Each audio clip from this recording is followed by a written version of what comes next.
Hello and welcome to the Goldenrod Podcast, bringing you some of the latest and greatest Pokemon news and a few laughs along the way. I'm Ben, and as always, I'm joined by fellow Pokemon enthusiast Conor. Before we begin, you can jump around the podcast by using the timestamps in the description below.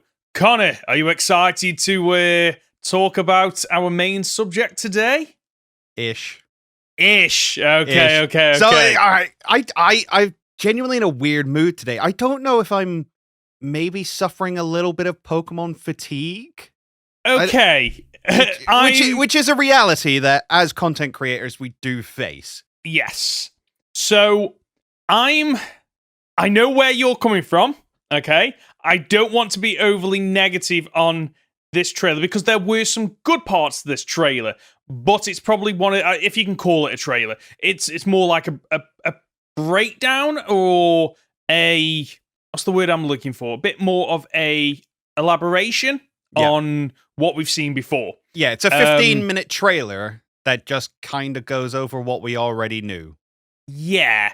Plus officially revealing one new thing and picnics. Yeah. And TM machines and I feel like it's elaborated on things that they didn't need to elaborate on. And I feel like the fact they've elaborated on it has kind of killed a little bit the optimism that I had because it's revealed a few of the issues that I thought we moved away from. But I don't want to just jump straight into a critique in this. I think, should we talk about what were the positives? Did you take away any positives from this trailer?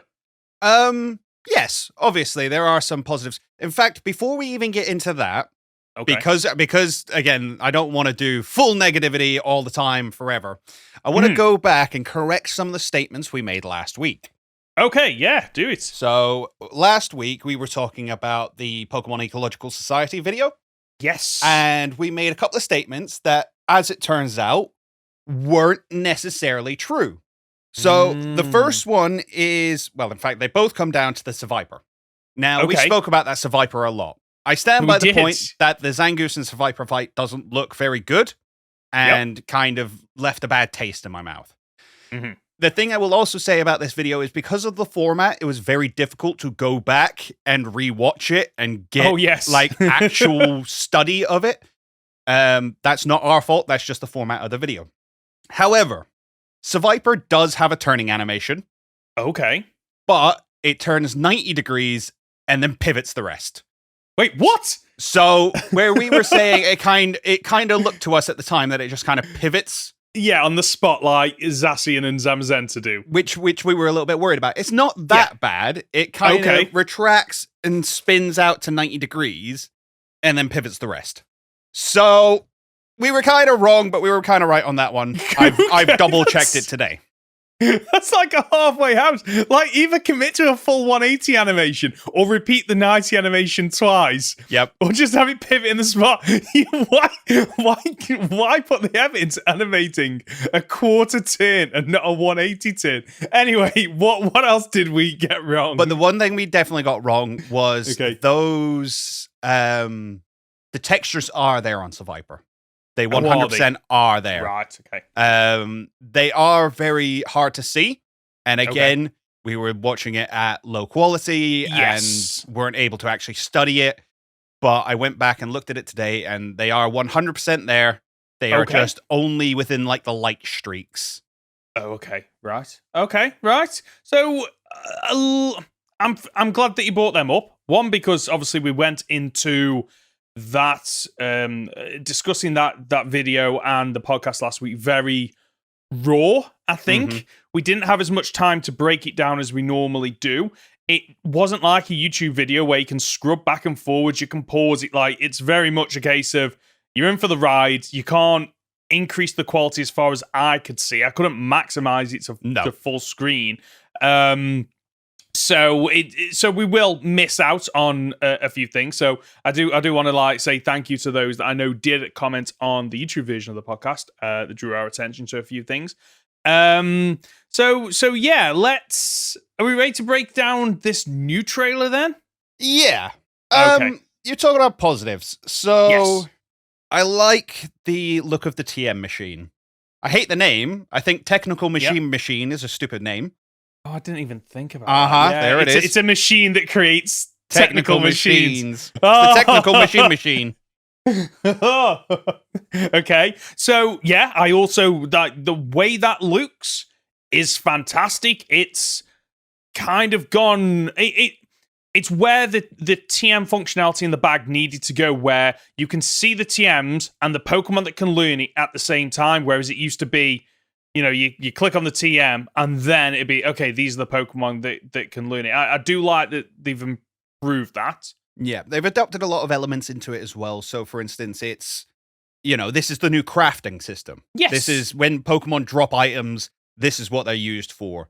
And you can also trade them in or you can trade those items in for league points as well, which also allow you to buy these TMs and stuff. Love that. Love that. I have a number of thoughts about it, but you asked me about just positives, so we'll stick with that for the time being. Okay. The picnics look fun, I guess. I won't play them a lot, but I will trial them out. It's very interesting that we've got basically an overcooked simulator within I'll Pokemon. tell you what, I like the idea that I'm not sure if it's going to replace full breeding, because they said that you can get eggs from it. Yeah. But that seems a little bit up in the air for me, because it's like, well, surely when I'm breeding, I want to get a specific egg, not just random ones for my party. But you can get eggs from your friends when they come over and share a picnic with you. So that could imply that you could pick up eggs from your partner's Pokemon rather than just your own. That makes sense. So there's some positives there that I quite like. The big one for me, it was on my 5 specific things. I wanted more gender neutrality. I wanted to be able to have all the different hairstyles, all the different clothing styles. Yep. And it very much looks like that's what's being implemented. In fact, there's a part in this trailer where what looks like a male character walks into a salon, changes into a long curly hairdo. Absolutely love it. Will probably be the one I run. But more importantly, that character is always referred to as they within the voiceover. Yeah. Oh, okay. It's very subtle, but I like it. I like that they've gone, okay, we might be able to include something like that. Appreciate that massively. Brilliant. Huge step forward. Definitely. For me, all the positive points that you've just discussed. I loved the I know I'm jumping ahead a little bit, but I kind of need to bring this up because it is a positive for me. Is they've taken what the raid dens were in Sword and Shield and sped them up, it seems. So it looks like instead of you have your typical raid 4v1 raid battle and you have to go through all 6 turns and show every single Pokemon doing every single move. Doesn't look like that. There's a timer, and it's just your Pokemon just all attack or use the moves at the same time. So it looks like the raid battles are probably going to be sped up a little bit. So yeah, we'd had confirmation of that already, that it was going to happen in real time, and that you weren't going to take turns. It was all just going to happen. Yeah. Yep. So it was nice seeing that implemented. I also like the idea now that it's not like, oh, so-and-so got knocked out 3 times, I guess this raid's over. It's, no, we go until the time runs out. Yeah, love that. So it's a bit like Pokemon Go then, in terms of the raid battles there. Yes, very much so. Yeah. I love the photo mode. Some of the images that were shown off in the trailer are gorgeous. Like, absolutely gorgeous. I'm thinking wallpaper on your PC. That good. They look absolutely fantastic. I love the fact that they are using I want to call them the BDSP sprites, but then obviously some of them are the same. Obviously, they're going with that kind of I know what you mean. The 2D sprites, but yes, with the black outline. Really like them. I love the designs of the Pokemon that we introduced. The ones that we can see clearly, because there's a lot that we can't see clearly, and we'll come on to them in more detail later on. I love the full screen map. I just love how colourful it looks, and it just looks really simple as well, which is fantastic because I am currently playing Horizon Zero Dawn, and the map just gets a little bit overwhelming. There is too much on it, whereas this looks a lot more just clean and simple. Really like that. I'm trying to think if I've got any other positives. I love the fact that we got a bit more about the Let's Go command as well. But shall we jump into the actual specifics of the trailer now? Yeah, let's start at I think where people really want us to, which is the new Pokemon. Yes. Because that was the real big reveal today. Agreed, yeah. So you have Farigiraf? Farigiraf, yes. I'm definitely going to call it Farafarig. You probably are. It's a really difficult one to pronounce. I'd love it. So, this Pokemon was overdue a evolution, I feel. It's a Pokemon that I think gets, just passed over, unfortunately. Mainly because I've never really liked its design, but I like its evolution. I like how it looks. What about you? This was kind of spoiled for me a little bit. Oh, was it? And by a little bit, I mean, this was one of the first things to get spoiled to me before I realized I had to, block certain words on Twitter. Oh, okay. So way back when. So I kind of knew this was coming. And then in, all the Poke posting servers that I'm in, Girafarig has been the number one Pokemon for weeks now. So I wonder why. Yeah. Oh, I guess we're getting that evolution coming. Okay. I wasn't the biggest fan of it. Mm-hmm. I thought, because do you know about the beta Girafarig? I've seen it, but I can't remember it. It's basically the front of Girafarig twice. Oh yes, It's but they've obviously changed it, and it's now got the Chomp Chomp on its back. Yeah, and now the Chomp Chomp has crawled up its head, yeah. and it hasn't taken over. They are distinctly two different brains that run the same body, and one protects the other. Right. Okay. So it's fascinating. It's grown on me a lot.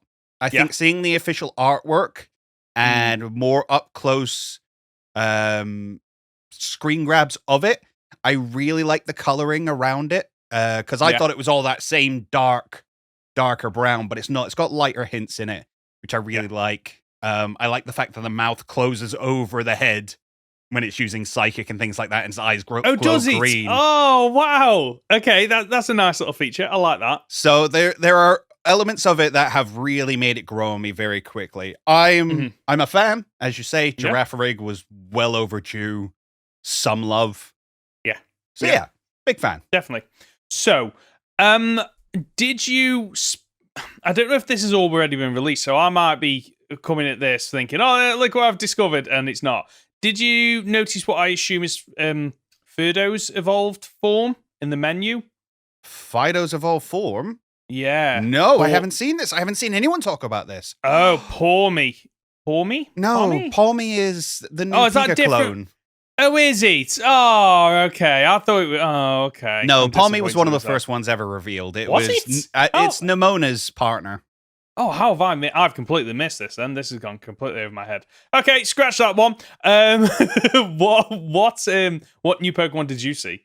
So there were a whole bunch in this, actually. It was a mistake that they left it in. You can't see the quotation marks, but they are well and truly there. One of the big moments is on the mini map. I think it's at 7 minutes something. 7 minutes 14, I want to guess off the top of my head. Yeah. There is a mini map that shows a Rookidee, and then in front of it, 2 mouse Pokemon. Yep. A green parrot. Yep. And a kind of rock mushroom. Yeah, thing. like a mushroom that's on it upside down, but then it has something coming off the bottom of it. Yeah. Really bizarre. They must have known they were leaving that in. Of course. So we don't know anything about these mons other than the images that are shown. Do you want to speculate on perhaps what they could be? What typings they could be? I mean, it's what looks like normal flying rock ground. Yeah. There's not a lot more I can get from it, unfortunately. No, there's not.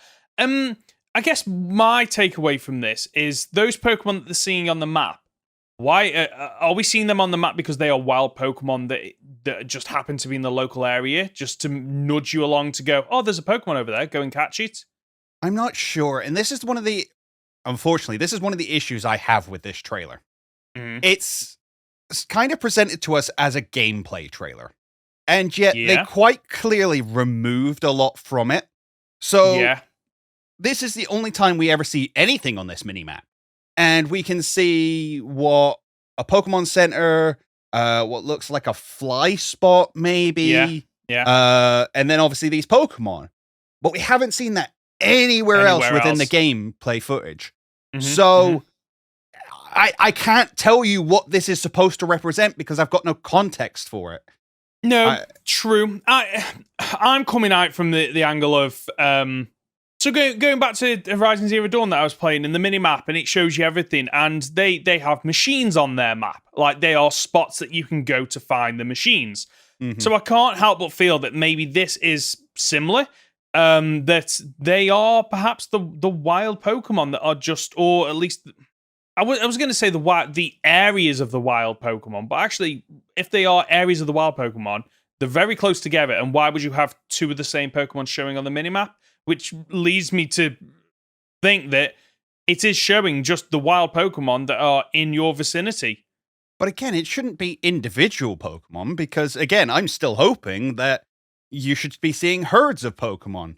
Agreed. But I completely agree with you there. That is what I want. But it's not just that's what I want. That's what earlier trailers suggested to me we'd be getting. Yeah. And that's why I'm kind of lukewarm on this one, because it's supposed to be a gameplay trailer, yet we see Litleos just standing there in a barren freaking wasteland doing nothing. And I'm like, I get it. You want to show off the battle. You want to show off walking up and starting a battle. You want to show off the auto battle stuff. Fine, but could you have not done that in actual gameplay so I don't look at this and go, well, it looks like a barren wasteland. There's nothing going on here. This game looks awful. Which is unfortunately the takeaway I've had to have from this trailer. Yeah. So, right. Should we jump into the overworld? No, let's stick on the Pokemon. I'm sorry. I'm just tangentialing here. So I don't know what this is supposed to represent, whether it's individual Pokemon or whether it's groups of Pokemon. I hope it's groups of Pokemon. There could be two groups of these mouse Pokemon. Maybe they're territorial and they're fighting each other. Who knows? We literally don't know how deep the AI system goes yet.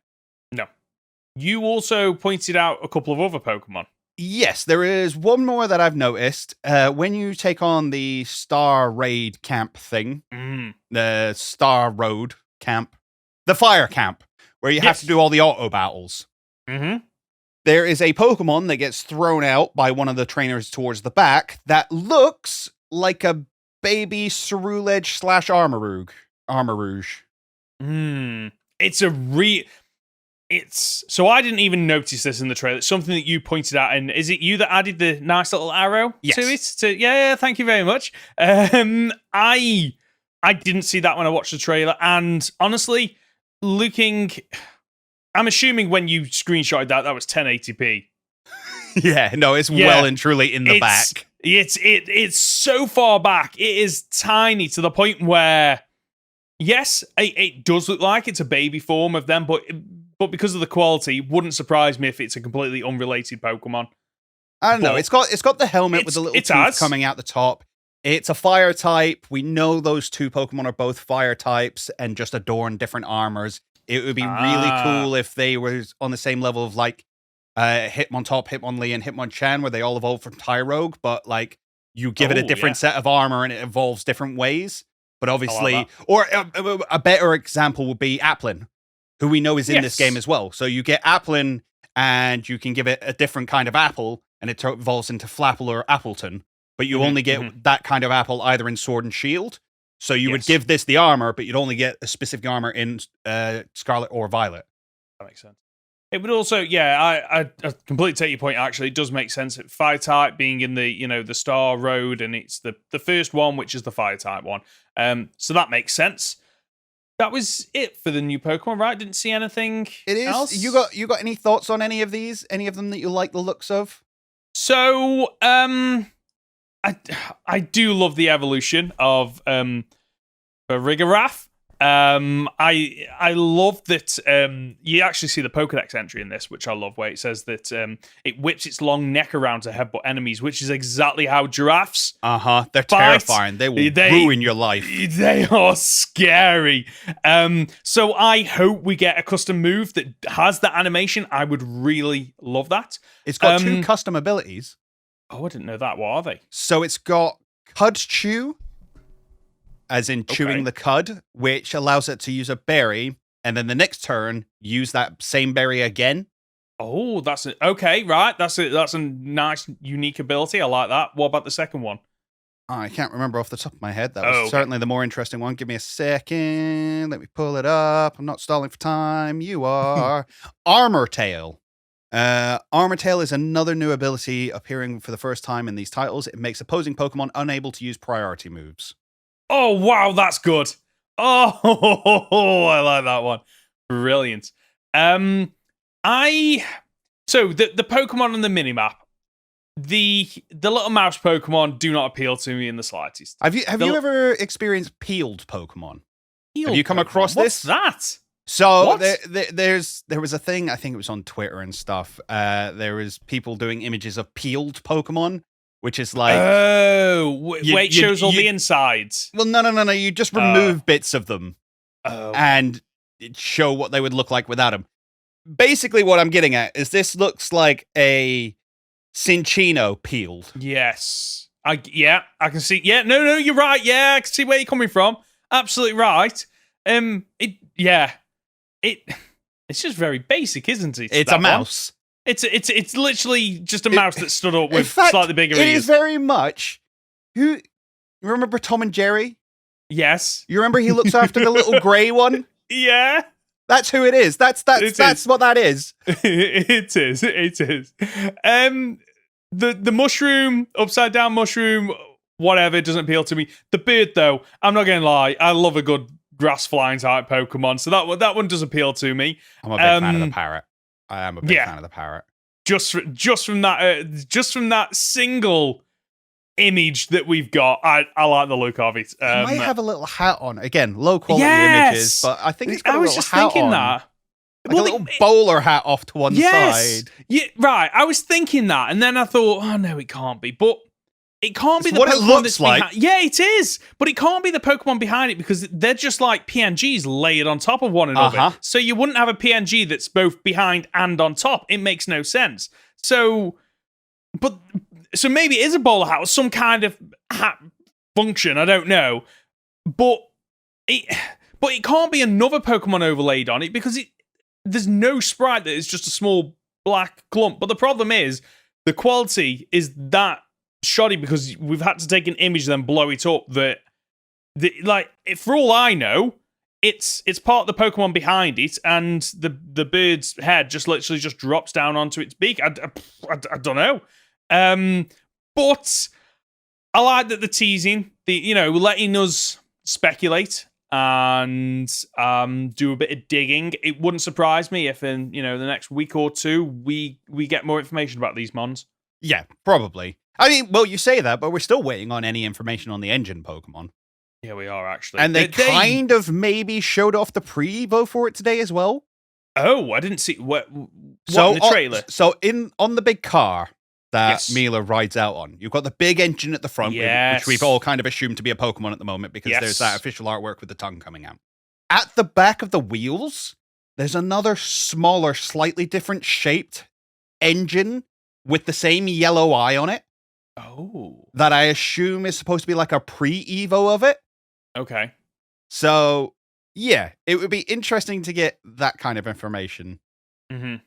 Oh, yeah, definitely. I think there's a reason they are holding back on the legendary cover art Pokemon. Surely, at this point, I'd imagine they don't want to give stuff away about them at this point because I've got a feeling that they probably play a lot into the story of the game and how it progresses, and maybe they want you to find that out yourself and discover it.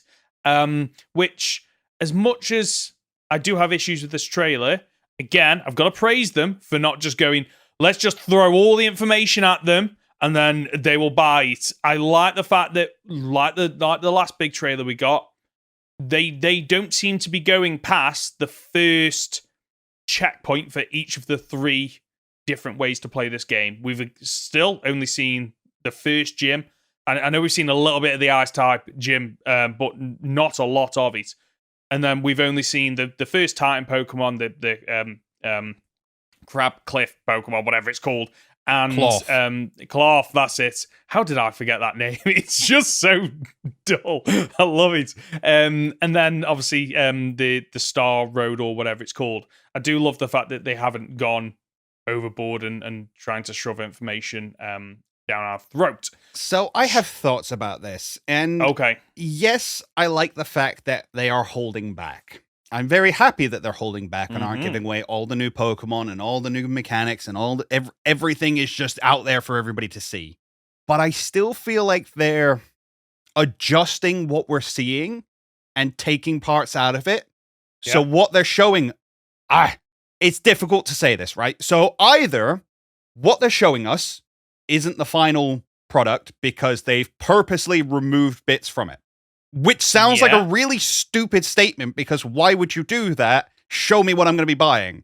Yeah. Because at the moment, as I say, there's a big barren wasteland and lots of it doesn't quite function right. And there are a lot of issues in here with frame rate and stuff like that. But yeah, that's almost to be expected at this point, unfortunately. But either they're removing things to... And it just... Why would they, though? And that's the thing. Why would you? Yeah. Because either, like, you would just set the camera up to capture things that aren't spoilers. Yeah. So, yeah, you can... So, for those of you that... So, my understanding of game development is, you create this open world, and then you will be able to just remove things, just toggle things on and off. But what exactly would they be toggling off to hide? What is there that potentially, we can't give that away? I think, unfortunately, it is as barren as some of the trailers have made out, especially this one, have made out, unfortunately. Which is infuriating because, like, some of the overworld shot, there's an overworld shot where in the distance you can see this big, majestic city, and then on the hill beyond that, you can then see a building behind that as well. As okay, that's fantastic. The fact that they've managed to, get it so that you can see that far in the distance and everything. And I love that in a game where, you see a big mountain in the distance and you can just run right up to it. You can just, you can walk right up to it. Absolutely love that. But then on the flip side, there are issues where, there's a part where the train is running towards the camera, Girafarig's following it, and you can see the distance in the background, trees really far away, and I assume you can run all up there, and I think there's no Pokemon in the distance. There's what looks like 3 trees and the leaves of a 4th tree in the corner, and a single Venonat by one of the trees in front of a cliff.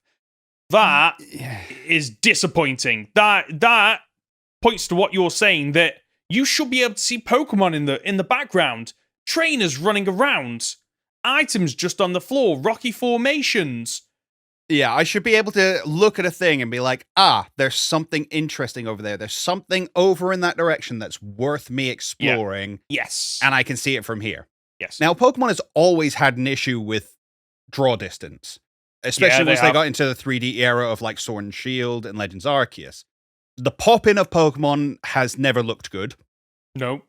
And like Legends Arceus kind of felt really nice until you could fly.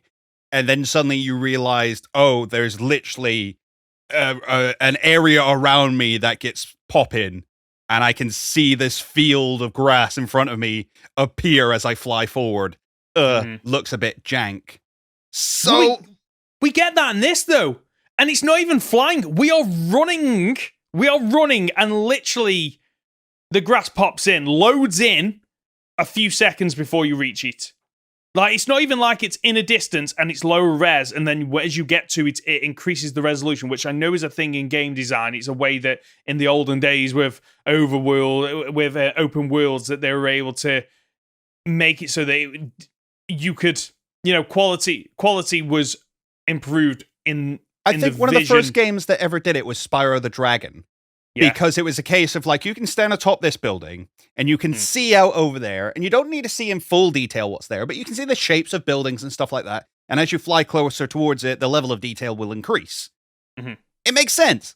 Yeah. But that was a freaking PS1 game. Yeah.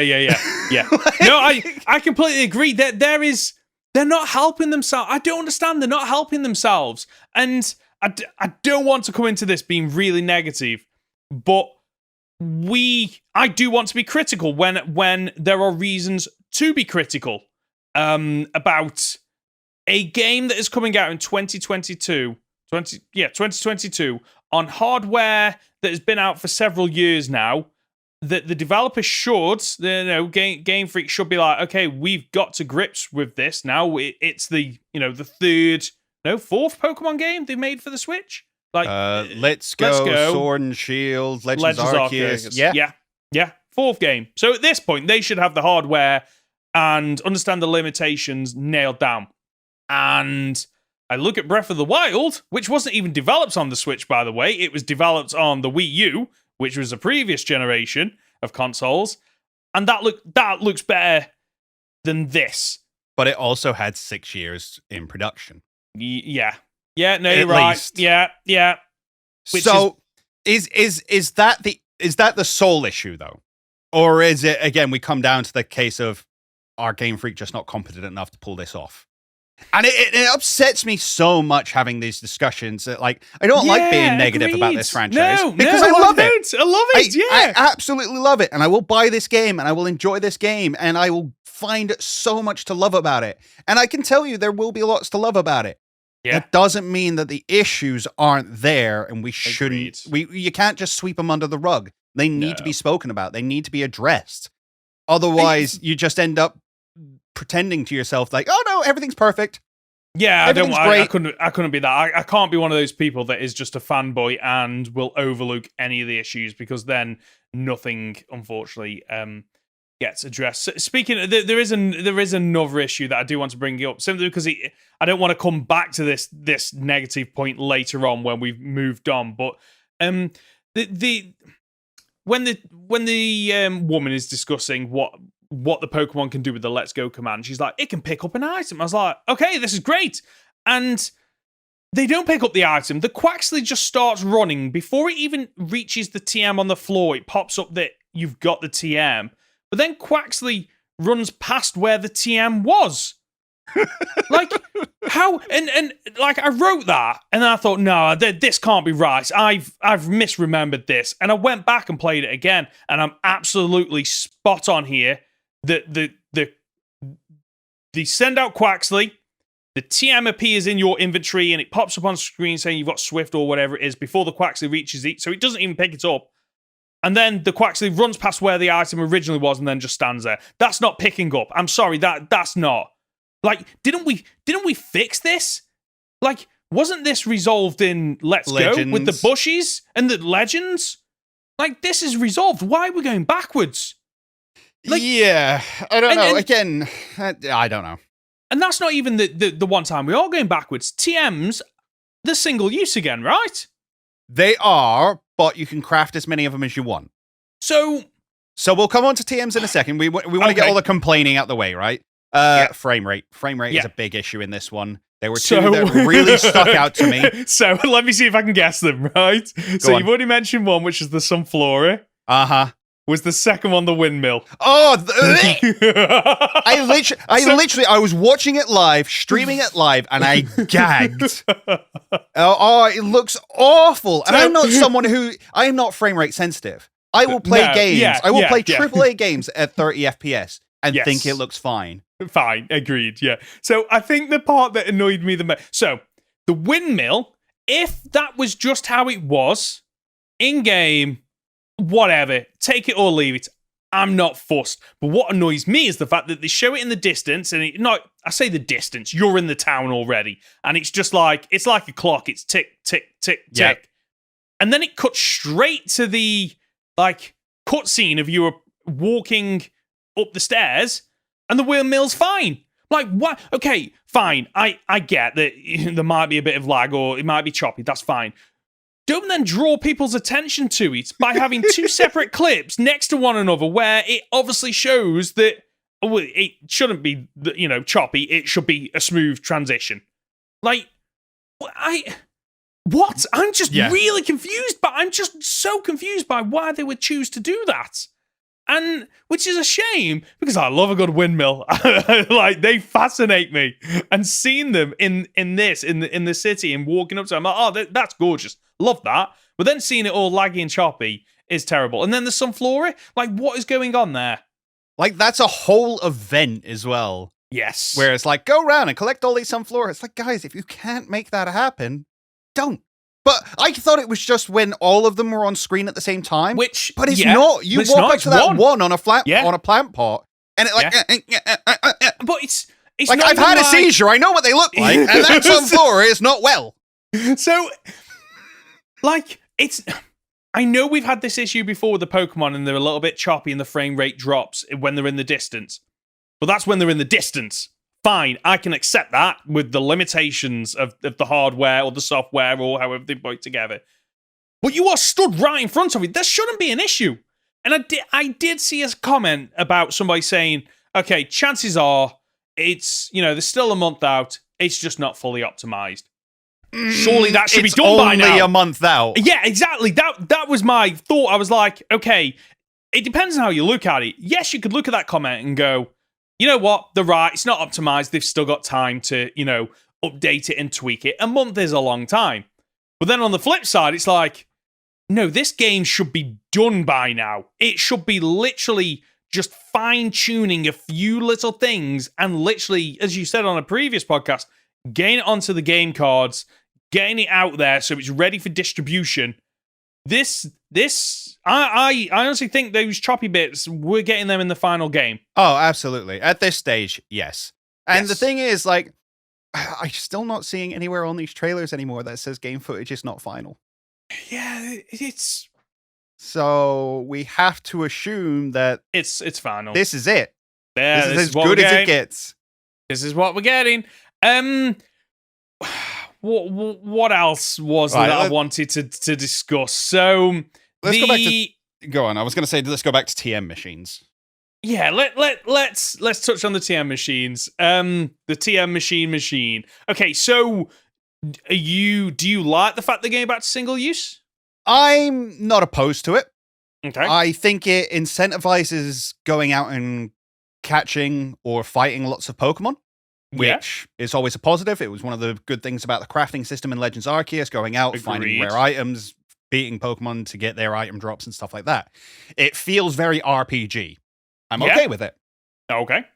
The other thing I thought about it, though, is I hope it's not our only crafting, because TMs, it's not really as good as crafting my Pokeballs. No, and my healing items.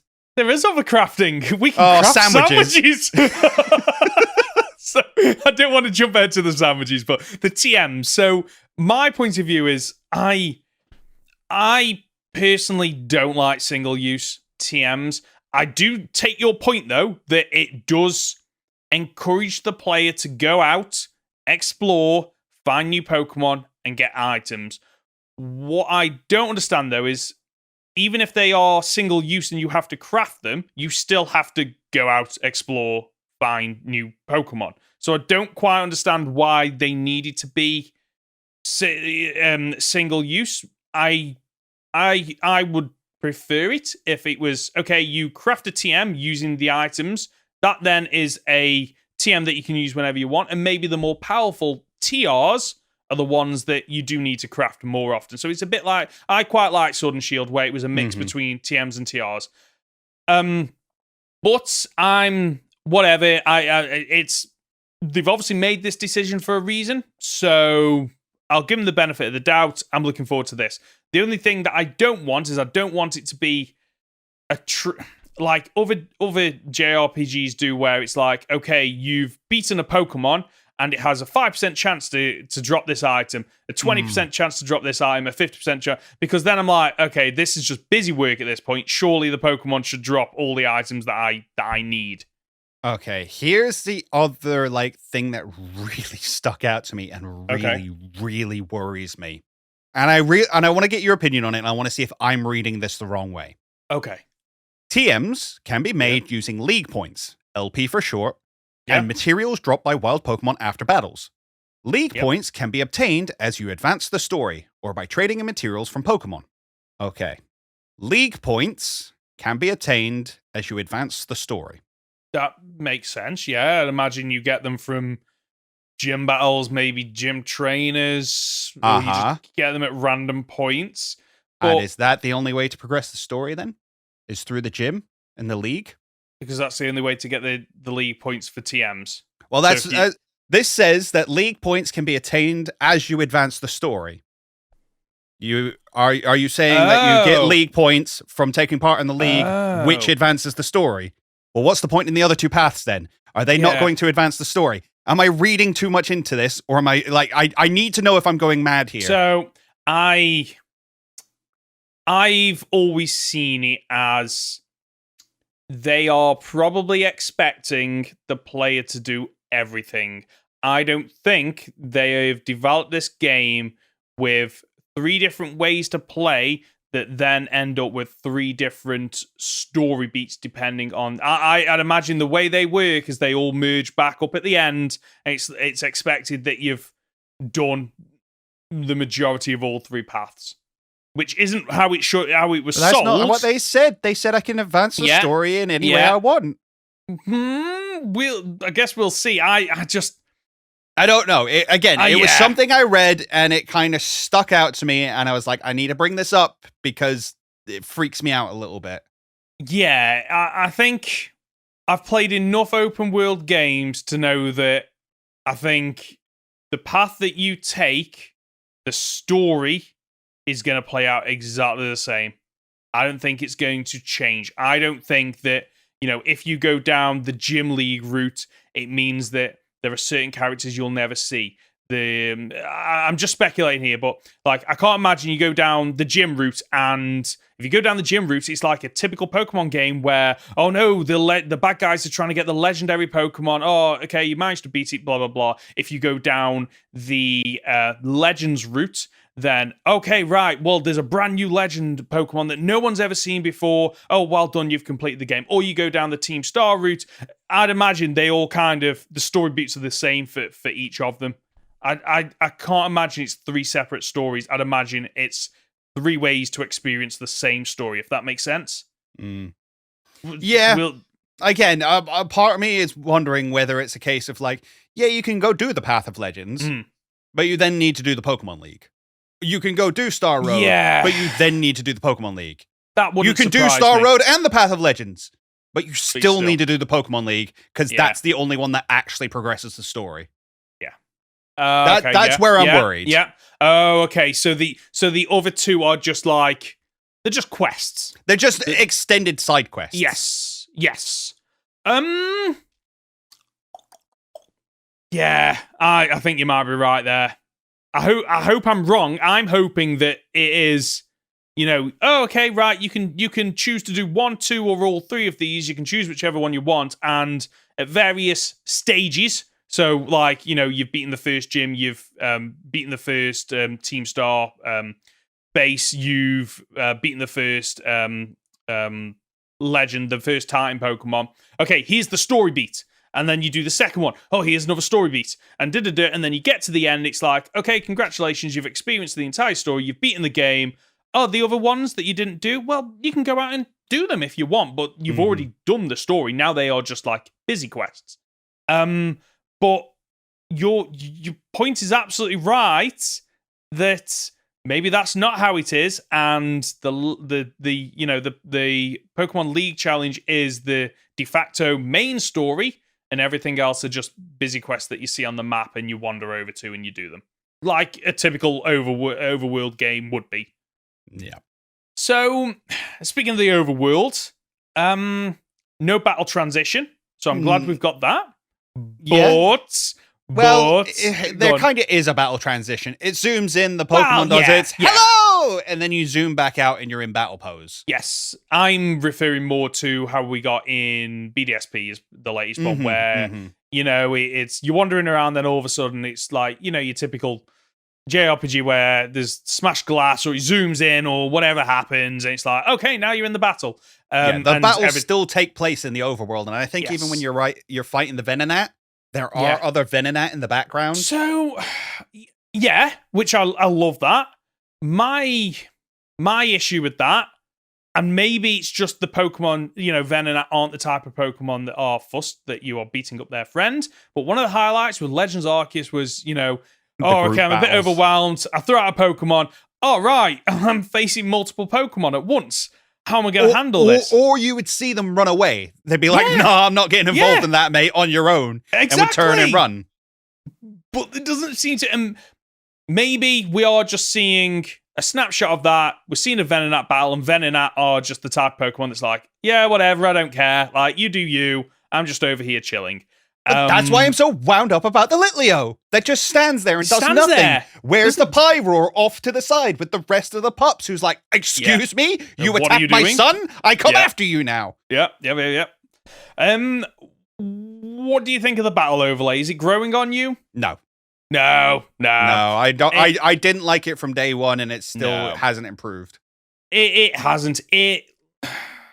After Legends Arceus, where you get into a battle, the screen resolution shifts, so you've got the black bar at the top of the bottom. You've got the beautiful paint style artwork flipping over and just popping in.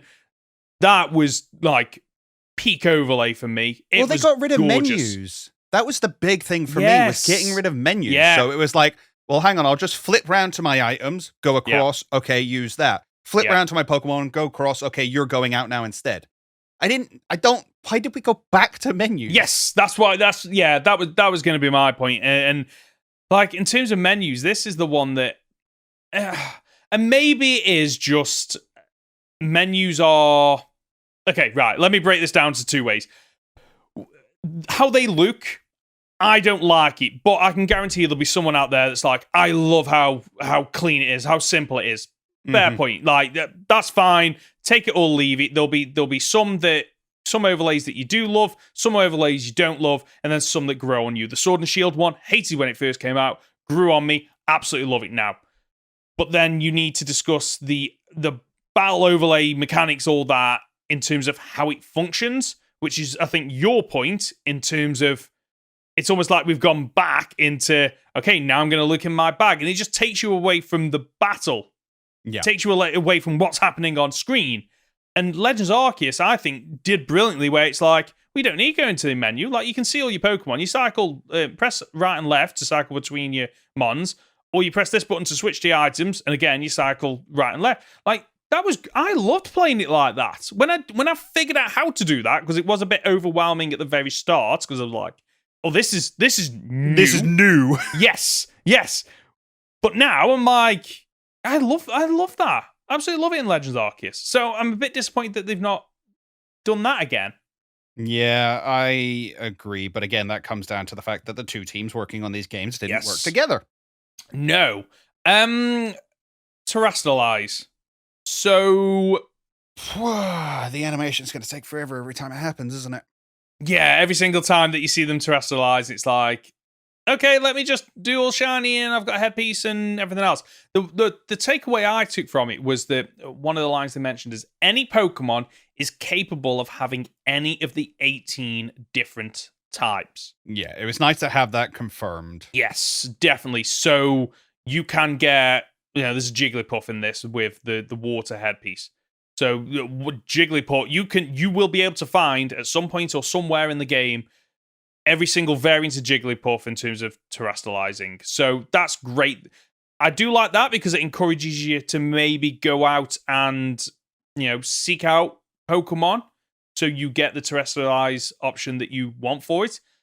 Makes me wonder if this is one of the ways they're thinking of trying to prolong the game. So, with currently Sword and Shield, the raid dens, they put on events. It's like, okay, now you can get these Pokemon, or now you can get these versions. Oh, it's going to drive shiny hunters mad. Yeah, I can imagine. I need a shiny Jigglypuff, but with a dark type terrestrial form. Yeah, no thanks. I'm not wasting that much time.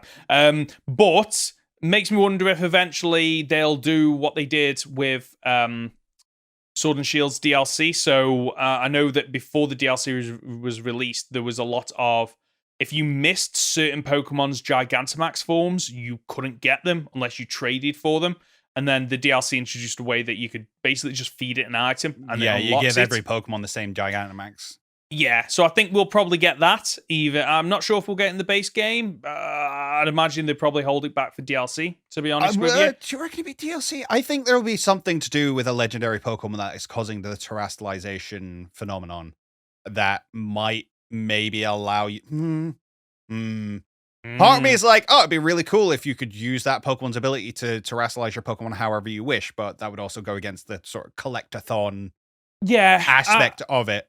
And with Sword and Shield, the DLC felt very much like, okay, these are the things we wanted to include in the main game, but we ran out of time to do it, which makes me think, the ability to switch Terra types will be DLC because they'll have more time to go, okay, what are the functions that we can implement that we wanted to implement that maybe weren't critical to the base game?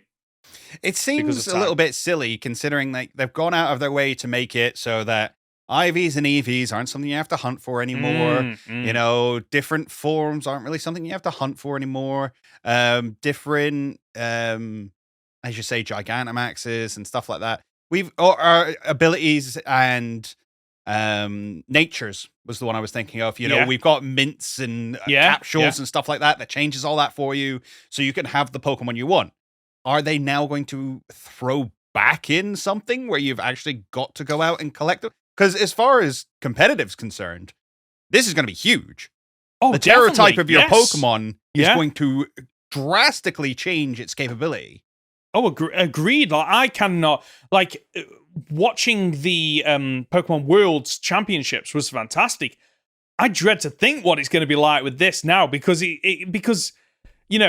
could get a Pokemon, you bring in a legendary Pokemon, you're like, okay, right, what Terra type do I give it? Do I give it the one that benefits me, or do I give it the one that I think will counter whatever the top ranked Pokemon or the most common Pokemon is in competitions and what Terra typing other people are giving them? It's gonna be crazy just to see all the combinations and the meta that goes into this.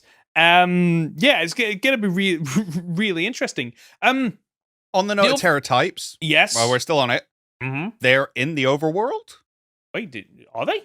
Yeah, that Jigglypuff is just shining in the overworld. It's a wild Jigglypuff, isn't it? They actually mentioned that terrestrializes. Yeah. Yes. Because I thought these were all going to appear in the raid dens. Apparently not. Apparently you just find them kicking around. Yeah. But one confirmation we got is wild Pokemon can lose its terrestrialization mid-battle if you inflict enough damage. Now, I went back and checked this. They do make the point that it is wild Pokemon, which makes me think it doesn't affect trainer Pokemon. And it won't affect the raid dens, where assuming, again, lore point is, the terrestrial energy down here is much stronger, so it's easier for them to hold this form. And obviously, yours hold their form because you're using the Terra Orb and stuff like that. I just found the theory video for that I'm writing tomorrow. Thank you very much. No worries, you're welcome. Did you just go, bleh? No, I didn't. No, I promise I didn't. That's Discord. We know the issues of Discord. It's Discord. One of the other I don't want to say confirmations, but obviously we revisited Starfall Street and Mila, is it, or Mela? Mm-hmm. Mila, the boss of Team Star's. Now they make a point of this. It's Mila, the boss of Team Star's fire crew. Yes. So she's very specifically that area's boss. That was going to be my question then. So we're much like the gym leaders. Every gym leader's different. Are we getting a different typing and a different boss? So somebody confirmed for me, because we spoke about it a couple of weeks ago, how many of each thing there is. I'm going to look up on the YouTubes. But yes, there will be different type leaders, and the people under them will throw out different type Pokemon. So for instance, when you run into this base, you have to auto battle 30 fire type Pokemon within 10 minutes. Okay. So assuming there's going to be 30 water type Pokemon or 30 ice type Pokemon who all run under an ice type leader. Yeah. So we also got confirmation that, in a previous trailer, when they were going down Starfall Street, we saw that there were 2 Pokemon on screen that were... They were your Pokemon. They're your Pokemon, yeah. So no confirmation if a friend can join you in these yet. No, not yet, unfortunately. Yeah, so we know that you can use multiple Pokemon, but I've got a feeling that just from the lack of confirmation and lack of information that's been given out, that it almost feels like the multiplayer is only outside of the main story or the story. Which would be such a shame. Yes, it is. No, I completely I'd want to, group up with friends and go, okay, right, now we're going to take on, the Legend, or now we're going to take on the Starfall Street, and the gyms would be a bit more difficult. They could do it. They could. They literally could go, okay, right, well, if you're bringing a friend that has multiple Pokemon, well, now it's a double battle, and I also get extra Pokemon. I don't think we're getting that, though. Oh, here you go. Taylor gave us the breakdown. There were 15 towers, 11 cities, 8 gyms, 5 flags, 4 lighthouses, and a Pidgey in an ass pear tree.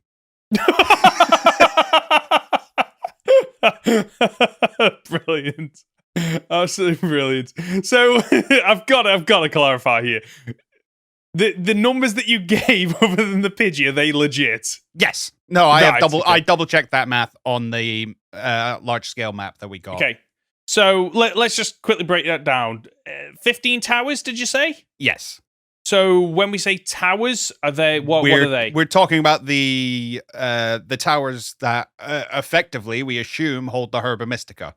Okay, so the Legend Path. The Legend Path. So the Titans. Then you mentioned 5 flags and 4 lighthouses. Are they the bases? So the 5 flags are the bases. Okay. So what are the 4 lighthouses, do we know? No idea. There are just lighthouses northeast, south, and west of the island. Oh, they just happen to be there. Okay, interesting. So that isn't how I assumed it was 8 of each. 8 of each, yeah. Because then that would lend credence to we can go whichever route you want. Because now it's like, well, one of them seems longer, one of them's medium, and then the bases is quite small, only 5. Which again leads me back to previous discussion we had, that is the gym challenge the main way to progress the story, and everything else is just a side quest that you can explore on the map at your own pace. Yeah, seems so.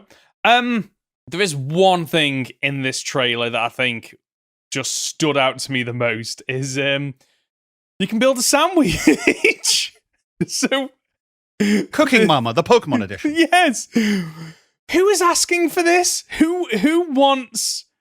I don't know if you've heard of the game Overcooked in their Pokemon. Yes, I think I've seen Overcooked.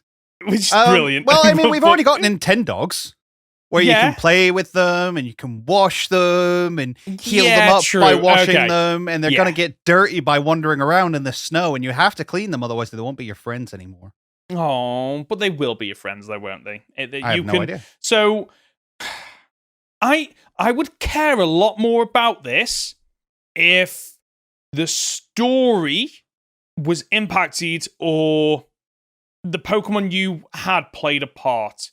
Because I think this goes back to what we've discussed in the past in terms of Nuzlocke and caring for your Pokemon, and this and Pokemon feeling like they live in this world and they're not just, digital asset on screen. And if this was as you progress the story, if this made any meaningful difference on your Pokemon, the bonds that you had, making them feel more like your Pokemon, I'd be all for it. But this is just, to me, feels like what it was in Sword and Shield, the curry cooking minigame and setting up a little tent and whatever, where when I played it, outside of that initial playthrough, I was like, okay, this is what it is. Never visited it again because it doesn't impact, unfortunately. Right. I have 2 counterpoints to that. Yeah. One, I think it should be better implemented in this game than it was in Legends Arceus, than it was in Sword and Shield. Okay. And the reason is because you are, camping only really worked in the wild area. And the idea was instead of having to run back to the city to go to a Pokemon Center, you can just heal up here.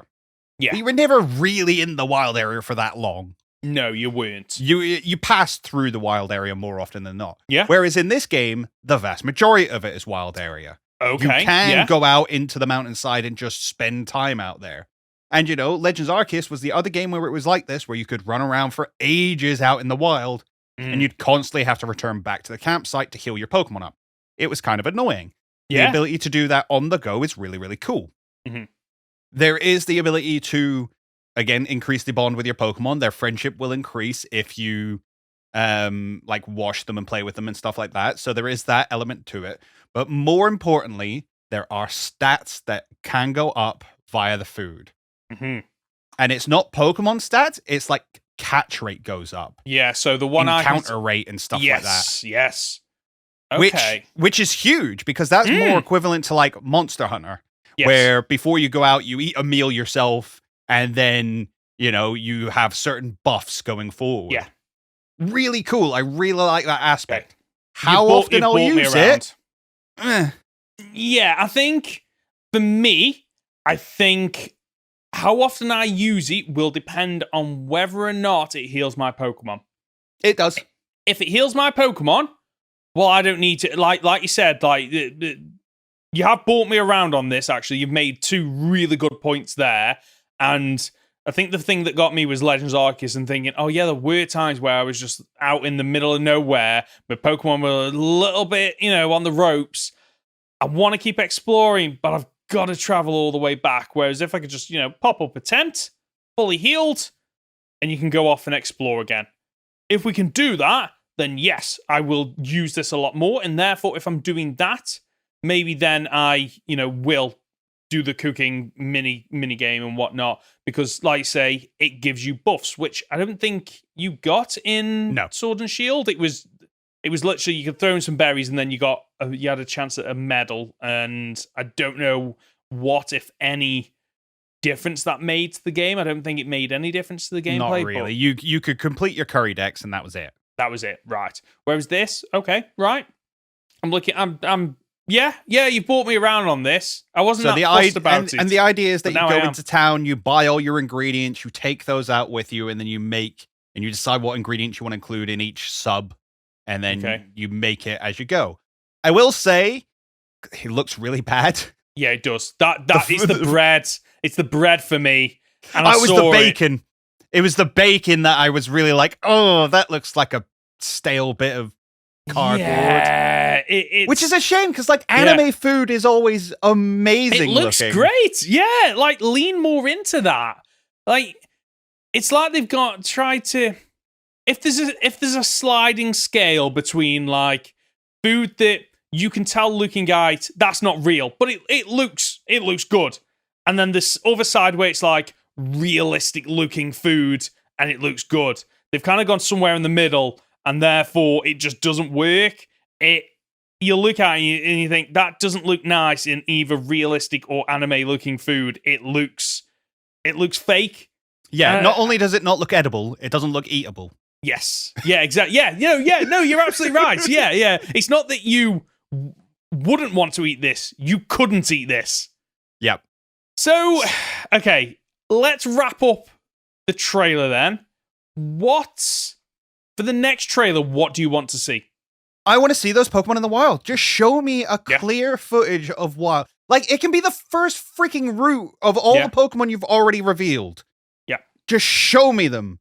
Show me my character walking through all these Pokemon, interacting with each other and interacting with you and living in herds and being natural. Yeah. But I want to see it in-game footage. Yes, agreed. That's it. That's all I need.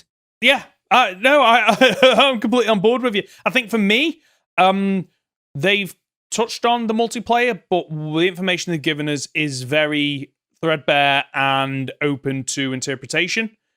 I think they need to shut that down now and go, okay, this is a trailer, multiplayer trailer. This is what you can do in multiplayer. And just make it really clear for people. because the last thing I want to do, because I've already spoken with British Eagle, who I do content with, that he's taken the day off, and so am I, and we do just want to jump in and just explore. I don't want to spend half of it going, okay, what can we do? Can we go there? Yeah. Okay, right, let's go and do this Legends trial. Oh, I can't do that because it's your game that I've jumped into. Oh, okay. Or, you jump into one of the Star Road things, and okay, right, we're both about to battle them, and I've seen this in multiplayer games before where, okay, we're both going in, we're both battling them, but then you're playing two separate games all of a sudden, and again, it's like, oh, I can't see you. Oh, I can't see you. Oh, okay. Now we got to play this. I guess we're not playing this together. Yes. So that's what I wanted. I know I praised them earlier. They expanded on so much on this trailer, and none of it was what we wanted them to expand on. Yes, exactly. I've praised them for not giving too much away, and I still stand by that. But there are certain technical things that I want to know about because they will impact on my enjoyment of this game and how I play it. And again, it's not spoilers. It's something you've already told us that you're trying to sell the game to me on. Yes. That I don't understand. Agreed. So, I mean, I'm very much in the same situation. We want to do a 4-player playthrough of this. And it's like, well, can we?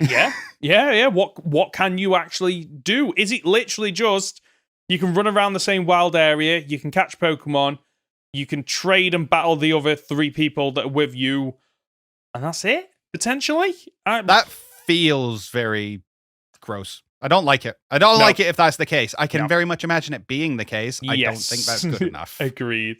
Right. That was just a masterful, breakdown of the trailer. Speaking of which, are you ready to discuss Pokemon Master Journeys? Master Journeys, we're finally onto the new one. We're into the new series. Now, this will be quite fresh for you, won't it, Conor?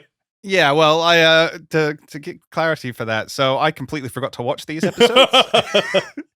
And had to message 2 minutes before we were supposed to start recording. Was like, hang on, can I grab an hour to watch these episodes real quick? But yeah, well, it's a good. What would you done if I just gone no? Like no. Well, technically, I thought I watched these episodes because when Master Journeys first came out on Pokemon TV, which you can get a hold of on like your Nintendo Switch and that, I watched through them, but I don't remember the second episode in this. You know, at all. Okay, which is a pretty crucial episode in terms of Ash's team moving forward. I remember the first one. I remember the third one. Did not remember the second one existing there. So I don't know if it was one of those like Netflix things where stuff got moved around. Potentially. But anyway. Let's start at the beginning. So a Chloe episode. Yes, another Chloe episode. She's okay. The fact that she's in a couple of these episodes just makes you think, has she gone from a recurring character to more of a main cast character then moving forward? I don't know. I don't know how far you've seen through this. I think, to my knowledge, she never becomes as core as Ash or Go. Right, okay. But she certainly gets explored more as the seasons go on. Okay. So, I'm looking forward to that because it helps to keep the character roster fresh. And it allows Ash and Go to bounce off somebody else rather than each other who has different feelings about Pokemon and her place in this world. So, straight off the bat, Chloe's going to school. We already knew that. But so's Go. Which muddles the water even more of the children's school, leaving school dynamic. Well, he does say, like, I think it's the next episode, or it's in one of these episodes, he rocks up to school. It's like, oh, you're joining us today. Well, I said I'd always be here for tests. It's like, so, okay, how does this work? So is this just like, okay, school year, September to September, you actually don't need to turn up to any lessons, but you do need to turn up for the test at the end? And it's up to you how you want to learn. Do you want to go out into the world and learn and develop, or do you want to do it in a classroom? See, my assumption would be that because they're working with the professor, it kind of counts as a work placement. Yes. So I know when we were in like 6th form and that, you could take days out if you had a work placement. because obviously sometimes experience looks better on university applications and stuff yeah. like that. Now, they're 10 years old, so I'm not sure if it's quite that, but it very much seems to be the same kind of principle of like, well, no, you're still learning about the world and stuff. You're just doing a very focused research project. And again, on the next episode, I don't want to skip ahead, but we're talking about schools and stuff like that. The next episode, Chloe misses class to go out to Galar, and it's like, well, okay, but you've got to write a report. Yes. So one of the notes I've got for this episode, which actually now doesn't make sense because of what you've just said, and you're right, is I put a comment, do Ash's journeys just occur over the summer holidays and weekends every now and again? Potentially, but which might to some degree be the case, but no, you're absolutely right that Chloe does mention about skipping school, and is it her dad that says, okay, but I want a report on the fossils? No, it's her teacher. Like the teacher. Her teacher very specifically says. And it kind of implies that Ash just isn't enrolled in a school at all. No, he's just he's a school dropout because I don't think the first school he went to was in Alola. It was, wasn't it? Yeah. I love that. One observation I got, and this is just I don't understand this. So they go to the school, right? Mm-hmm. And they leave the Pokemon at the park at the school, and the Pokemon are really upset. But that's what Pokeballs are for. Yeah. Just keep them in the Pokeballs. Yes. But we have also noticed that not all Pokemon remain inside their Pokeballs all the time. Pokemon do have the capability to break themselves out. They do. So it's still a danger and a distraction within the classroom. That makes sense. So you don't want a Wailord just popping out the Pokeball while you're in an enclosed space. Flat. Oh, I was cramped in there. I needed some room. I've got even less room in the room. So let's break down the actual story of this episode. So we jump to an Eevee that's struggling to evolve. Now, this was interesting to me that. So does the Eevee get the choice, or is it just got a mutation that means that it can't evolve? Because my understanding was you touch a stone and you just evolve. You don't get a choice. Yeah, because you certainly don't get a choice, because we had that episode where Ash was really worried that Pikachu touched a Thunderstone. Because it's a case of like, well, no, if you touch it, you evolve. There is no choice in there. It's said at the end of this, it's like, well, all of Eevees are born with unstable DNA. Maybe this one's just more unstable than others. Do you remember right at the very beginning of this podcast, I told you I had a random theory about this Eevee? I don't, but go on. So I'm not convinced by it anymore, but I said way back when that this Eevee like copies the moves of other Pokemon, much in the same way that we saw Mew do for a very long time. Okay. And its inability to evolve may imply that like it can't evolve because it's not actually an Eevee, it's Mew. Okay. I don't know if that's true. It's more than likely not. But so I like the idea. I like the idea as well. I would be more on board with that if Eevee ended up with Go. I'd be like, oh, okay, right. Maybe, Go's mentioned that his goal is to catch Mew, and wouldn't it be interesting if he'd had it all along? Yes. That would have been very interesting.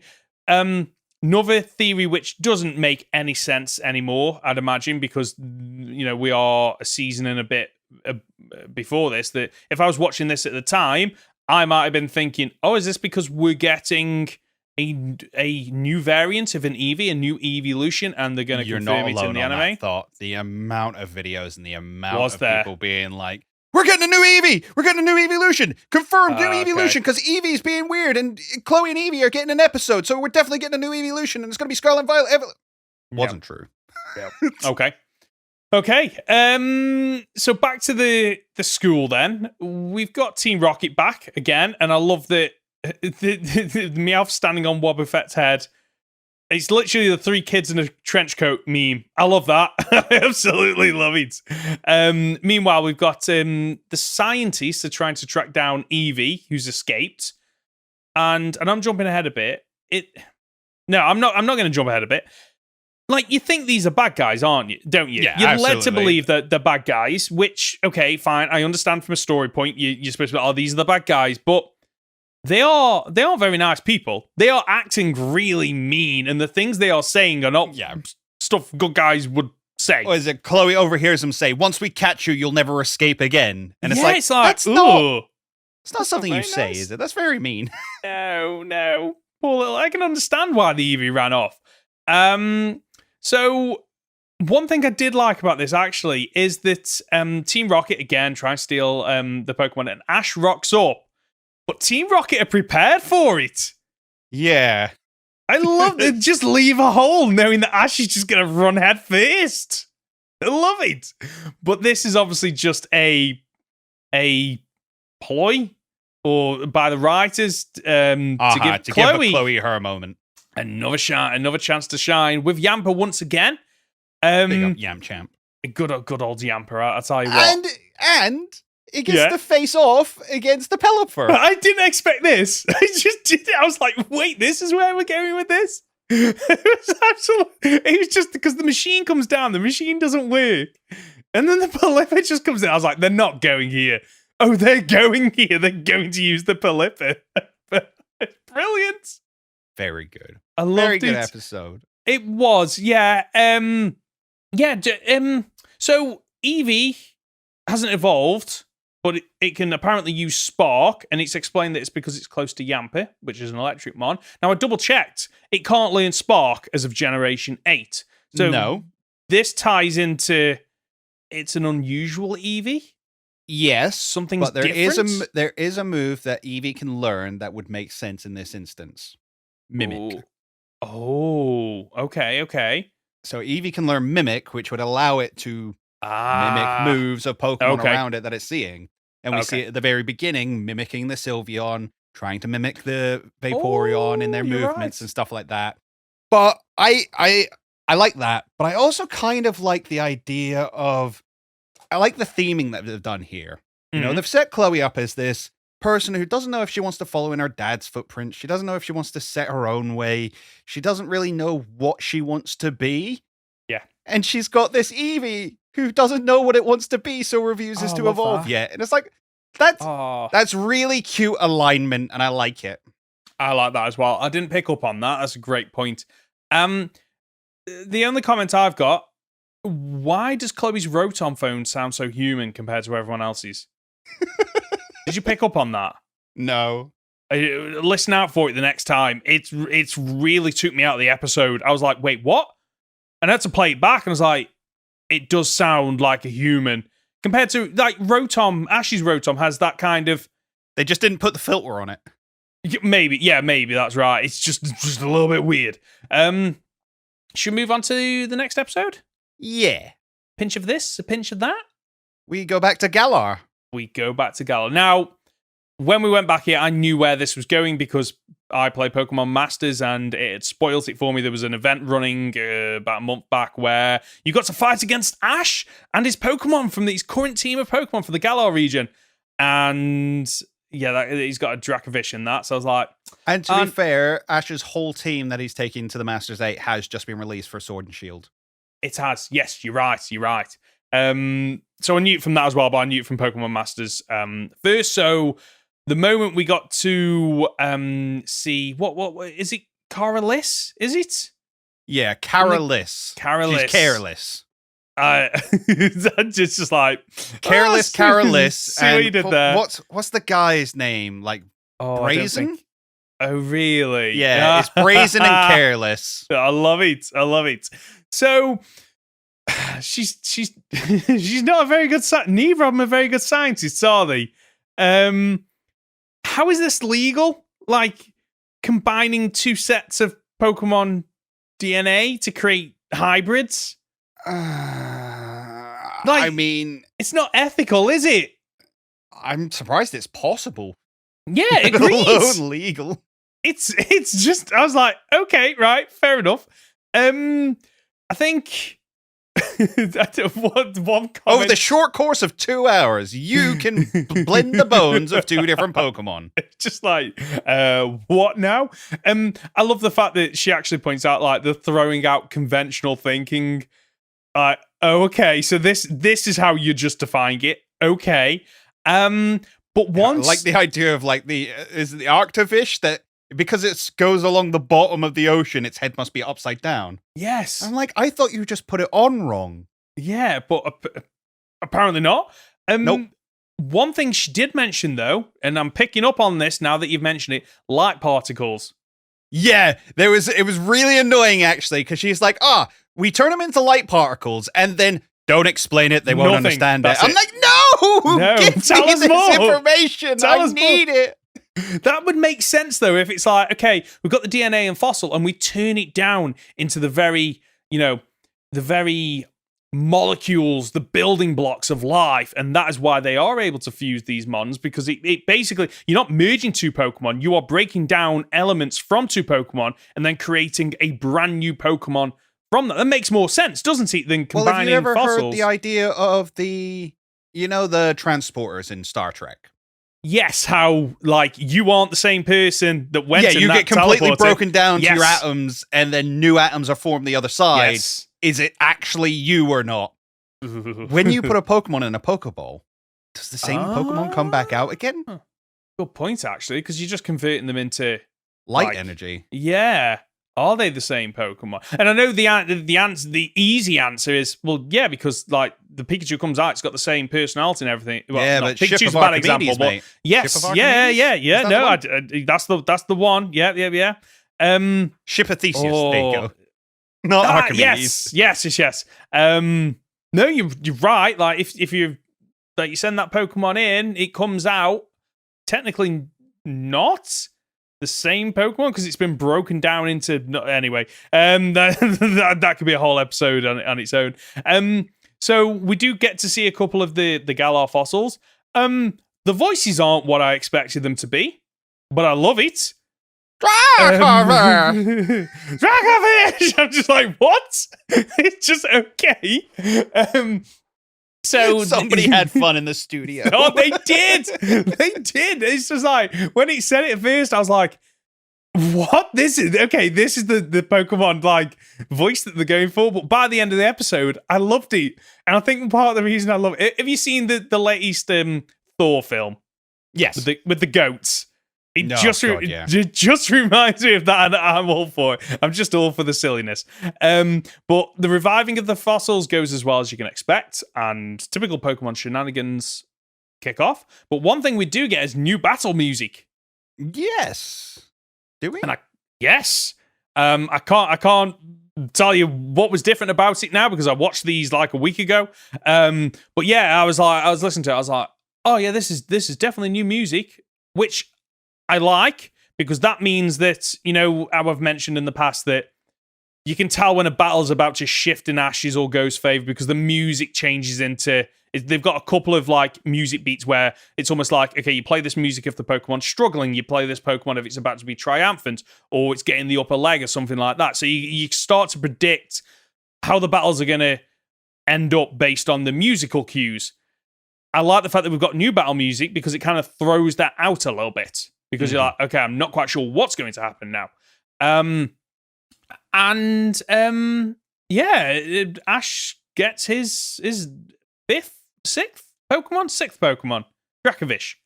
Is that the last one of his team? So he's got Pikachu, Dragonite, Gengar, Lucario, Farfetch'd, and now Dracovish. That's his team of 6. That's his squad. That's his squad, which is interesting because he's got 3 Kanto Pokemon, a Sinnoh Pokemon, and then he's got 2 Galar Pokemon because the Farfetch'd is the Galar version. Did you expect him to have more Galar Pokemon with this being journeys based on? Oh yeah, absolutely. I expected him to have at least one starter.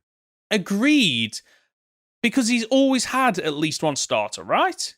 Yes, but again, we spoke about this before. I'm quite happy that they gave the starters to Go. Agreed. Yeah, Who needs the starter Pokemon really, whereas they've allowed Ash to go, well, no, we're going to get the pseudo legendaries and the ones that are hard to train. And I like squad. It. Yes, agreed. It is. If it was the games, I'd be like, oh, there's a few shared issues there, especially with eventually. Yeah, you've got a Lucario and a Farfetch'd. Yeah. What's going on here? Yeah, but this is anime rules, and it plays slightly slightly And differently. let's not forget that one of Ash's greatest teams ever, the X and Y team, was basically all weak to ice. So, Oh, okay. I never noticed that. no, he had a Gudra. He had well, no, actually, I take it back. He had a bunch of dragons. I remember. Did he? Right. Okay. Anything else you want to talk about with that episode? Go gets the Arctozolt. He does. Can't forget that bit. No, I love that arc. I love the combination of those. I'm glad they went for those two fossil Pokemon. Out of all of them, they're the two that I wanted to see in this series. I quite like Dracozolt. I do really like Dracozolt. I think Dracovish and Dracozolt are my two favorites, but I think would I have preferred Ash to have a Dracozolt over a Dracovish? Not sure. I think Dracovish is funnier in concept. Yes, agreed. Yeah. I agree with you there. And Arctovish is certainly my least favorite of the four. So this is the combination that removes Arctovish from the equation, so I'm happy with it. Yeah.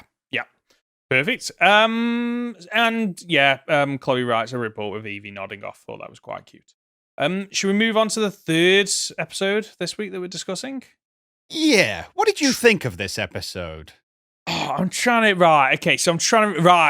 so it's definitely an episode of two parts.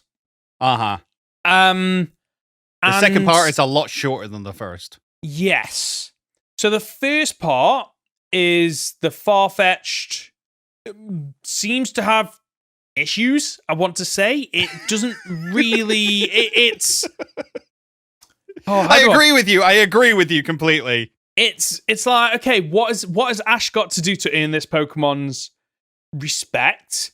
And I'm getting major Charizard vibes here at the moment, where Ash in the Kanto League sends out Charizard against a Pikachu, and Charizard just refuses to battle because like, nah, this is below me, and I'm worried at the moment that coming up soon, Ash is going to lose a big fight because him and Farfetch'd aren't completely in sync, and they have disagreements on terms of how they should battle.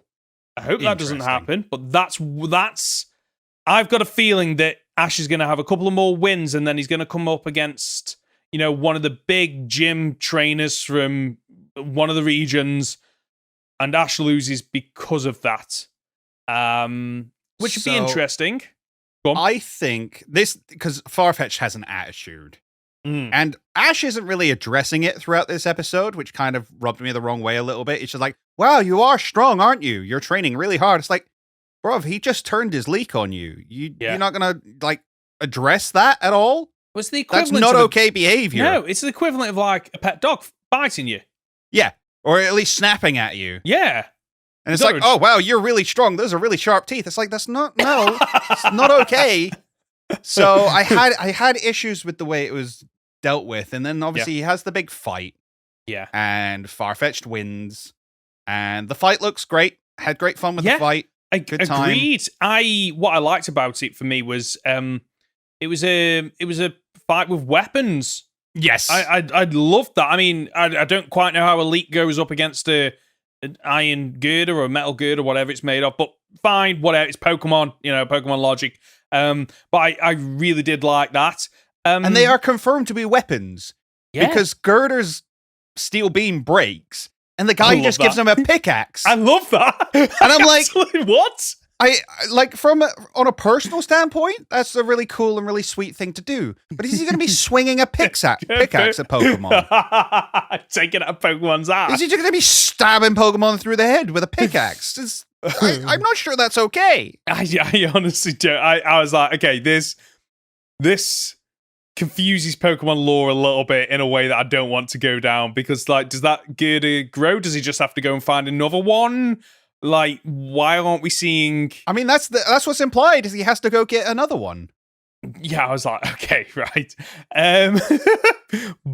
But during the battle, we see a new trainer with a Gallade, and for a split second, I thought, oh, Wally's grown up. And then straight away I was like, no, that doesn't make sense because Ash hasn't grown up. Did Wally ever get the Glade? I don't know. I never watched that series. So I don't know. But that was my first thought. I'm a little bit disappointed. I'm not going to lie that it's not Wally, but it makes sense that it's not him. I can get on board with that. Fine. And then I say the second half. It's not the second half. It's like the final 5 minutes of this episode. Yeah, it really is. It's like you were like, it's a tale of two parts. I'm like, a tale of one and a chunk.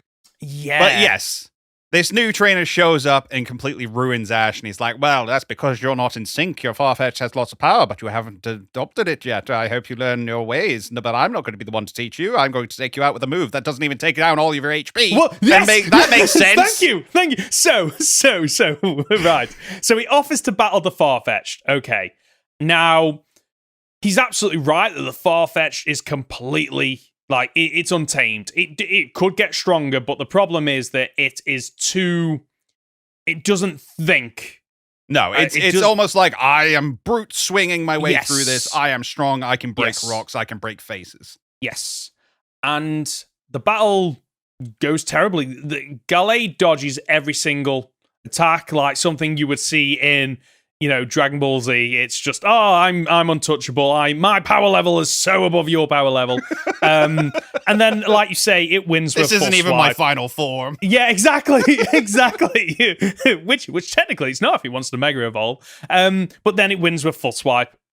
Sure, like of all the moves you could have gone for, probably not the one I would have chosen. But fine, whatever. But Rinto is the name of the trainer, and so is this his rival for this series, maybe? I don't know if it's Ash's rival, or this is very specifically Farfetch'd rival.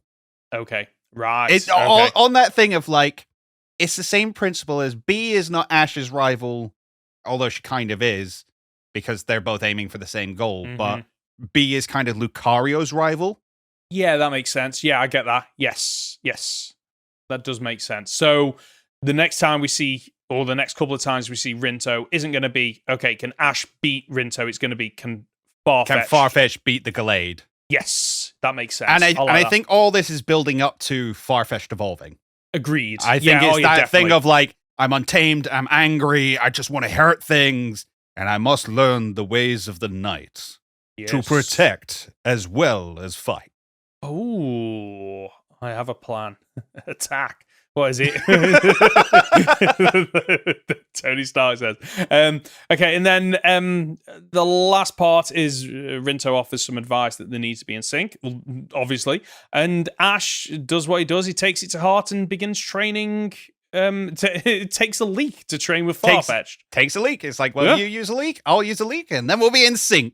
Because Ash takes everything literally. He does. He does. This is like, I've never truly noticed that until this episode. I was like, okay, right. Yeah, he's very literal in his thinking, isn't he?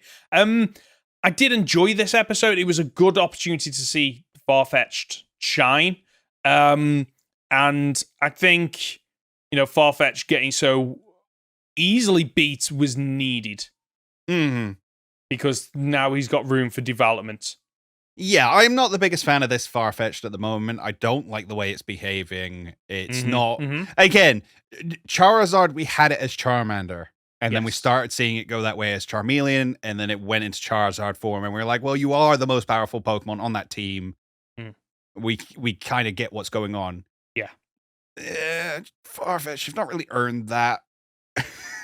You're not that great, buddy. Yeah, agreed. And thinking back, the Charmander thing was a bit more heartbreaking because you did get to see it being cute. It was friendly. It was great. Ash raised it and he cared for it. And then you saw what became of it. But at the same time, I'm glad they're not going down the route with this where, Ash befriends the Farfetch'd, she helps it, and then, it becomes almost untamable for a while, and then it flips back. I do... If anything, at least they've been consistent with Farfetch'd and his character and how he is, because he's been like that since the first time we met him. Yeah, because they met him on the bridge, didn't they? Yes. So it's gonna. We know it's coming. There's going to be something that aligns Ash and Farfetch'd, and that maybe either causes it to evolve or starts them down the route of evolving the Farfetch'd into a Sirfetch'd.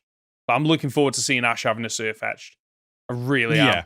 I'm looking forward to seeing that Pokemon in the anime in some of the battles, like a leak and a shield. Really looking forward to that. It's gonna be good fun. It is. Right. Thoughts on Master Journeys compared to Journeys yet?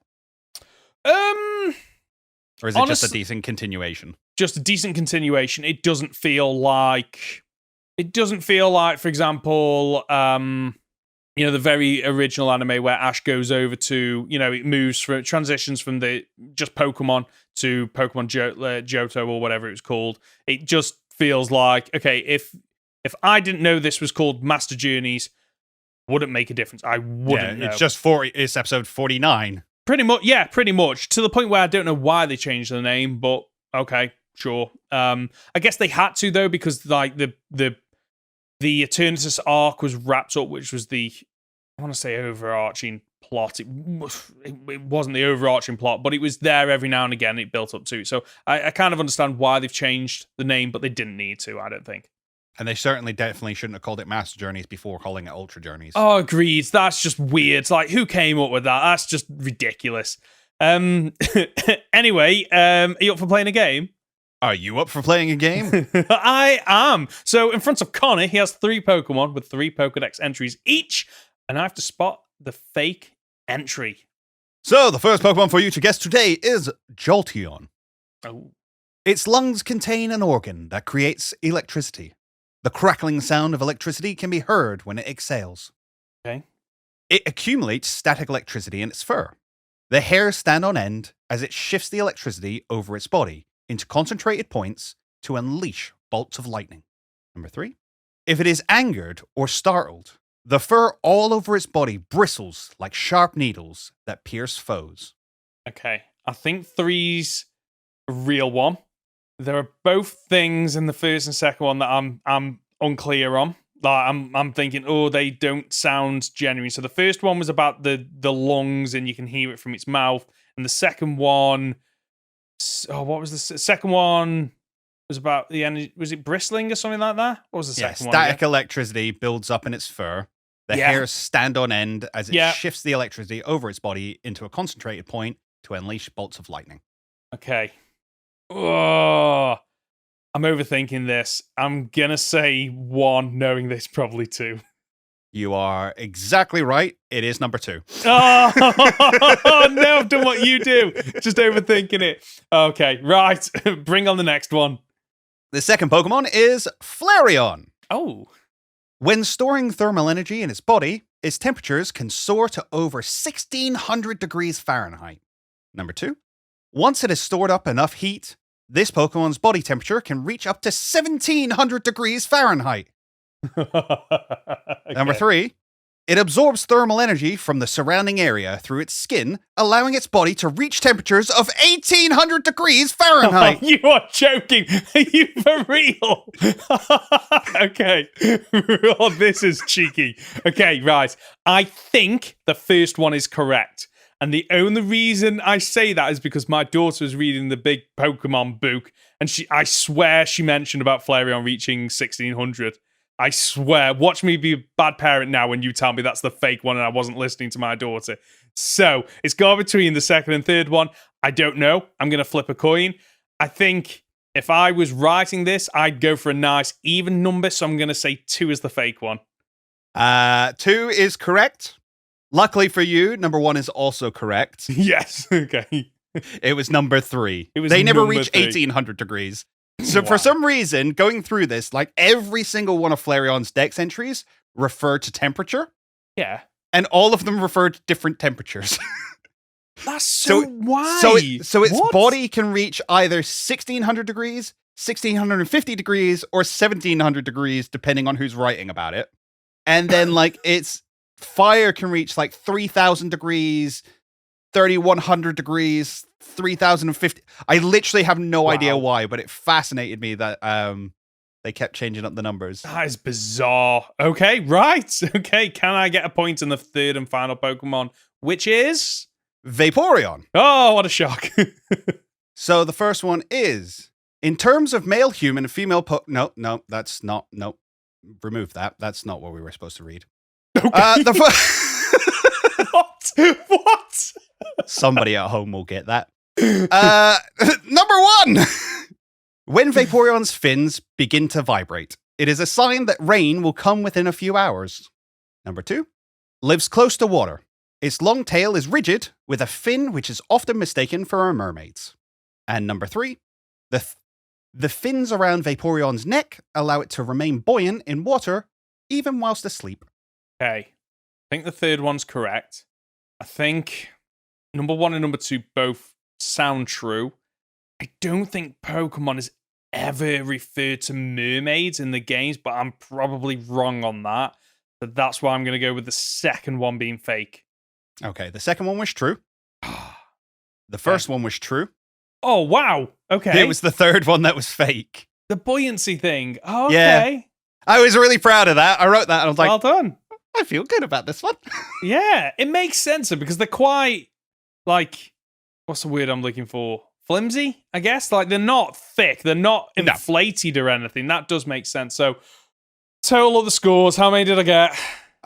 None. You got 0. Nothing. Wow. You get nothing. Yes! Good day, sir. There'll be somebody on YouTube who, because I know people play along and they'll be like, I got 3 out of 3.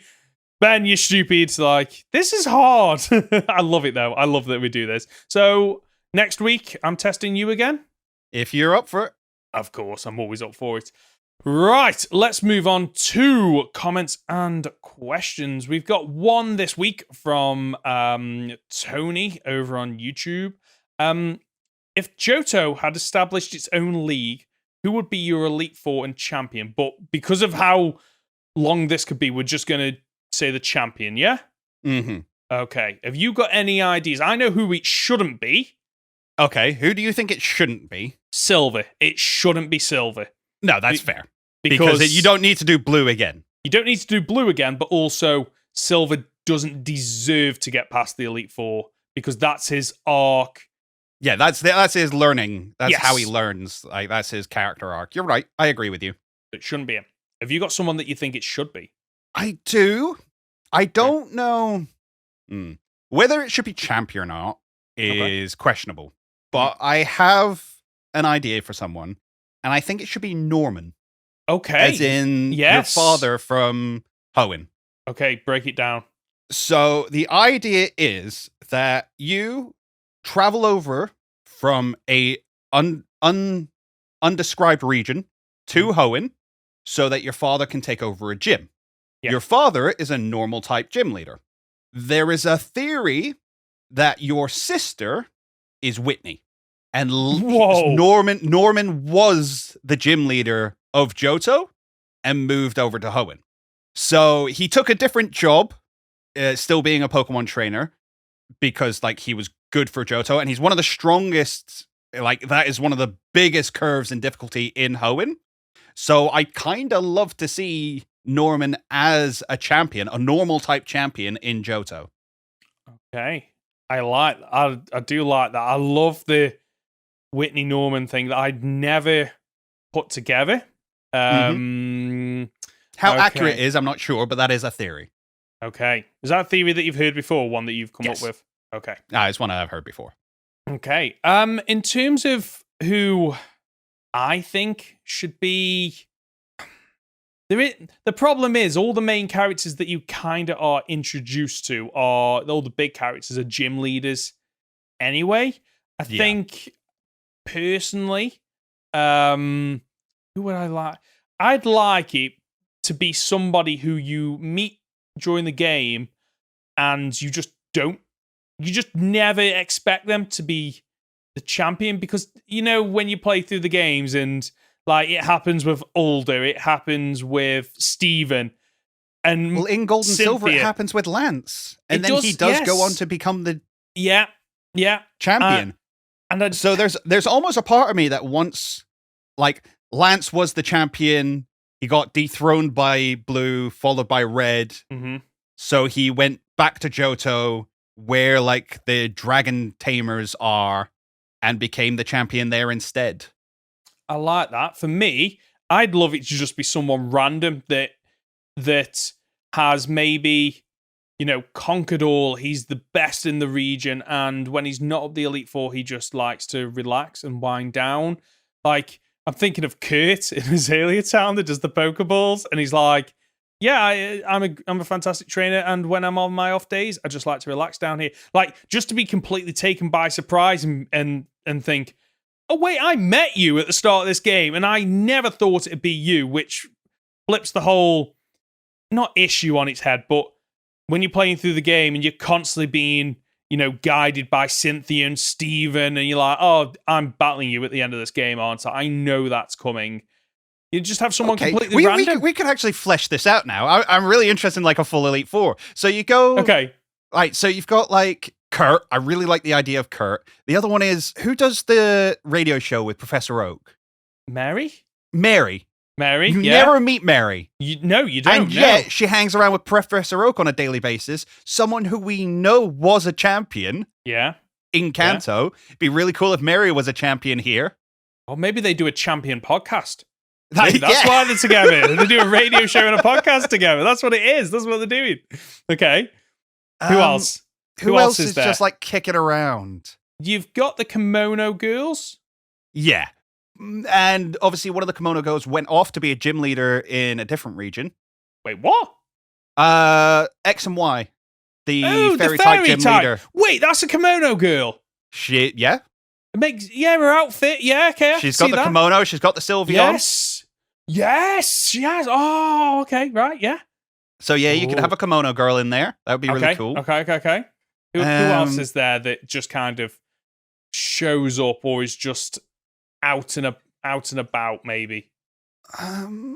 He's trying to think off the top of his head. What about the guy that tries to sell you Slowpoke tail?